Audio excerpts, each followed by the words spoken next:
فارغ ہے بالکل تو بھی اسی کی طرح کا. کہیں جنگل میں ہوگا وہ ہو کرتا تھا, تو بھی بیٹھ جا پاس جا کے, سارے فارغ اسی کے پاس بیٹھے رہتے ہیں. حضرت اور یہ کون ہے؟ محمود غزنوی کے پیر ہے. محمود غزنوی کو کرتا دیا, کہا مشکل پڑ جائے تو میرے کرتے کے وسیلے سے دعا کرنا, اللہ حل کر دے گا. محمود غزنوی کہتا ہے سومنات کے مندر نہیں فتح ہوتے تھے, جب میں تھک گیا حملے کر کر کے تو میں نے اپنے پیر کا کرتا سامنے رکھ کے دعا مانگی, فتح ہو گئی. رات کو حضرت ابو الحسن خواب میں ملے, فرمایا تو نے قیمت نہیں ڈالی میرے کرتے کی, بس فتح مانگی. کہا حضور پھر؟ فرمایا میرا کرتا رکھ کے کہنا تھا یا اللہ سارے ہندوؤں کو مسلمان کر دے, اللہ نے مسلمان کر دینا. اتنا بڑا شخص, اور گھر میں آل کے دستک دی تو بی بی کہتی ہے کون ہے؟ کہا ملنے آیا تھا. تو بھی فارغ ہے؟ اس نے کہا جی میں تو بڑی دور سے آیا ہوں. نے کہا وہ جنگل میں ہوگا, کہا ہو کر رہا ہوگا, تو بھی جا اس کے پاس, کرو جو دل میں آتا ہے. تو کہتے ہیں میں نے کہا کچھ بھی نہیں بیچارہ, جس کا گھاری حال کوئی نہیں, تو کچھ بھی نہیں ہے, کوئی شے نہیں, چھوڑو. لیکن اب آیا ہوں بڑی دور سے تو ملنا تو پڑے گا. کہتے ہیں میں نے جنگل کی طرف کیا, شام ہو رہی تھی تو شیر میں بیٹھے ہوئے, شیر قابو میں نہیں. پھر میرے دل میں خیال آیا کہ بیوی رام ہوتی نہیں اور شیر کو لگام ڈالی ہوئی ہے, کیا وسوسہ آیا. تو فرماتے ہیں نیچے اترے تو فرمانے لگے کہ ساری عادتیں اچھی ہیں, زبان کی نہیں اچھی, ساری عادتیں. میں نے بتایا نہیں, خود بولے ساری عادتیں اچھی ہیں, زبان کی نہیں اچھی. اور مجھے پتا ہے میں نے نکال دی تو کوئی رکھے گا بھی نہیں, کسی کے ساتھ گزارا نہیں کر سکتی, میرا تو ہو رہا, کوئی نہیں رکھے گا. فرمانے لگے میں اس بد زبان سے اس نے سلوک کرتا ہوں, اللہ نے بے زبان مخلوق میری فرما بردار کر دی. یہ جو میں بیٹھا ہوں یہ میری ریاضت کی وجہ سے نہیں, اس بد زبان سے اس نے سلوک کرتا ہوں تو یہ بے زبان میری تابعدار ہے.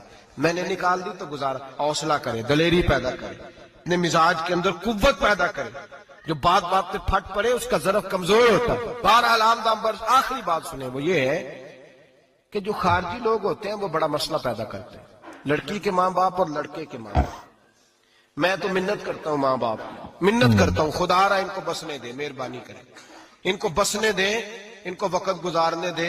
وہ ناراض ہو گئے, میاں صاحب نے کو برا بھلا کہا, تو اب انسان کا مزاج ہے, وہ جب دکھی ہوتا ہے تو کسی کو دکھ سناتا ہے.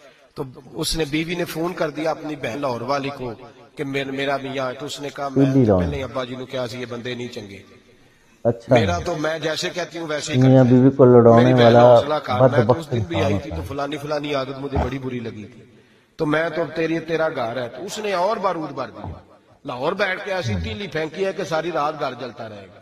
او خدا را معافی دے دو ان کو معافی دو. تم نے تو دور رہ کے ان کو غلط گائیڈ کرنا ہے تو انہوں نے کٹھے رہنا ہے.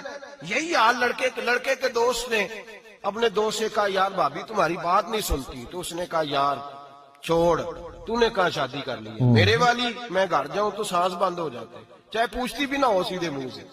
جھوٹ بولے گا, اس کا گھر تباہ کرے گا, حالات خراب کرے گا, چاہے روز اس کا حال اپنا برا ہوتا ہو. چاہیے کیا؟ میرے نبی کریم علیہ السلام نے فرمایا دو لوگوں کی صلح کرانے کے لیے تجھے غلط بات کہنی پڑے گی تو کہہ دے, دو لوگوں کی صلح کرانے کے لیے اگر جھوٹ بھی بولنا پڑے تو اسلام میں جائز ہے. کوئی بات نہیں, انسان کے کبھی رویے کچھ ہوتے ہیں, کبھی کچھ ہوتے ہیں, کبھی اندر کوئی ٹینشن ہوگی تیرے ساتھ, ان کو اچھا گائیڈ کریں, اس لیے کہ ان دونوں نے اکٹھے رہنا ہے. تم نے تو فطور ڈال کے نکل جانا ہے.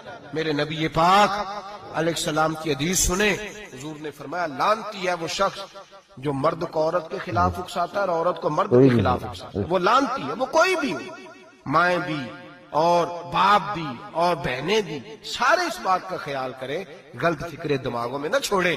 آپ اپنا گھر بسائیں گے, سائڈ پہ ہو جائیں گے, یہاں تباہی اتر جائے گی.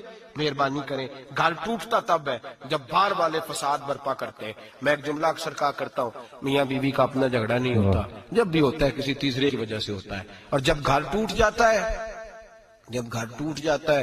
تو مصیبت اس کے لیے ہوتی ہے, خامند کے لیے یا بیوی کے لیے.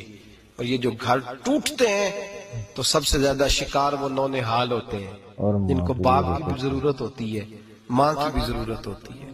وہ خامند بھی نئی بیوی لے آیا, ماں نے بھی نیا بیاہ رچا لیا, لیکن بچے ترستے ہیں, روتے ہیں کہ خدایا یہ کبھی کٹھے, باپ کو بھی ترستے ہیں, ماں کے پیار کو بھی ترستے ہیں. ٹوٹ گیا, خاندان بکھر گئے, رشتے برباد ہو گئے. اور پھر اس کا نقصان کل کو اس بچی کی جب شادی ہوتی ہے تو اس کے بھی گھر والے پوچھتے ہیں ان کی طلاق کیوں ہوئی, کیوں ان کے ماں باپ آپس میں علیحدہ ہوئے, کہاں تک اس گھر کے ٹوٹنے کا اثر جاتا ہے, کہاں تک یہ تباہی اترتی ہے. میرے نبی کریم علیہ السلام نے گھر جوڑنے کا حکم دیا, فرمایا طلاق دینا جائز ہے پر اللہ کو پسند نہیں. خدا را اپنے تصورات کے اندر روشنی صحیح پیدا کریں, سوچوں کو درست کریں, حوصلوں کو بڑا کریں, شریعت کے بتائے ہوئے قاعدے اور ضابطے کے مطابق چلیں. اپنی زندگی اعلیٰ ظرفی کے ساتھ گزاریں گے تو آپ جوڑیں گے اور جوڑنے والے بنیں گے. اور اگر آپ کے اندر حوصلہ نہیں ہوگا تو ناظرین یہ تھی پیر اجمل قادری صاحب. اتنی پیارا بیان فرمایا آپ نے. یہ اگر کوئی بندہ غور سے سنے گا, میاں بیوی آپس میں اختلاف ہوگا تو میں امید کرتا ہوں یہ ویڈیو دیکھ کر وہ آپس میں صلح کر لیں گے. اتنا پیارا بیان ہے یہ. تو یہ امید کرتا ہوں یہ ویڈیو آپ کو پسند آئی ہوگی. ویڈیو اگر آپ کو پسند ہے تو ویڈیو کو لائک اور چینل کو ضرور سبسکرائب کریں. اللہ حافظ, ہمیں اجازت دیجیے.